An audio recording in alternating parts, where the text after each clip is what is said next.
Guys আমাদের গ্রুপে দেখতে পাচ্ছেন একটা ভিভেস, আর এটা অন্য কেউ না, আমাদের টন্ডে ভাই। क्या हुआ? एनिमी कहाँ था? তো টন্ডে ভাইয়ের সাথে বিয়ার র্যাঙ্ক খেলতে গিয়ে টিমমেট সবাই শেষ হয়ে যায়, আর আমি একা জোনের ভিতর পুরো ফেসে যাই।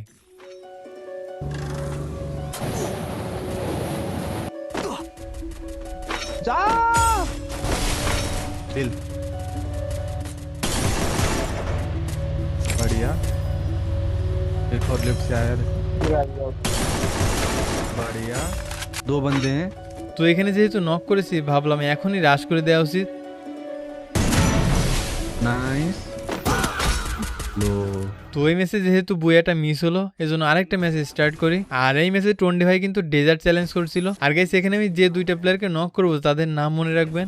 একটার নাম হলো টিজিআর হ্যান্সি, আরেকটার নাম হলো দাদু গেমিং। কেন বললাম সেটা লাস্ট জোনে বুঝতে পারবেন। আর টন্ডে ভাইয়ের সাথে খেললে ম্যাচের ভিতর ইউটিউবার একটু বেশি পড়ে, তার কারণ তার সাথে অনেকেই ম্যাচ উইন করে, এজন্য ম্যাচে কিন্তু অনেক ভালো প্লেয়ার থাকে। তার নমুনা এখান থেকে একটু দেখায়। দেখছেন ভাইটা কিভাবে এখানে ওয়ান ট্যাপ মারলো।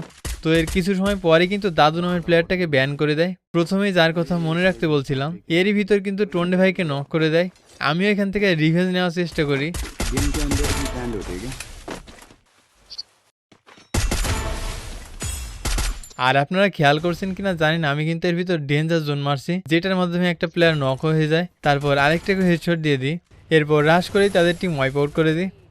डैमेज আর সামনে একটা ইউটিউবার স্কোয়াডও ছিল, আমি এখান থেকে একটাকে নক করে দিই। আর এখানে টন্ডে ভাইয়ের কিন্তু কোনো সাউন্ড আসছিল না, কারণ তার মাইক গ্লিচ খাইছে। যাই হোক, সামনে একটা প্লেয়ার ছিল, ভাবলাম একে MP40 দিয়ে হেডশট মারা ট্রাই করি। আর ফাইনালি MP40 দিয়ে অনলি রেড দিয়ে দিই। তো এরপরই এখানে একটা ঘটনা ঘটে। এখানে আমাদের টিমে আমরা 3 জন বেঁচে আছি, আর একটা এনিমি ছিল ম্যাচের ভিতর, তাকে আমরা খুঁজেই পাচ্ছিলাম না। তো আমরা যত সময় খুঁজতেছি, আপনারা তার ভিতর লাইক অ্যান্ড সাবস্ক্রাইব করে দিতে পারেন। যাই হোক, এমন করতে করতে লাস্ট জোনে চলে আসি, আর সেই প্লেয়ারটা এলিমিনেট হয়ে যায়। আর এটাই কিন্তু সেই প্লেয়ারটা যার কথা আমি প্রথমে মনে রাখতে বলছিলাম। क्या हुआ? एनिमी कहाँ था?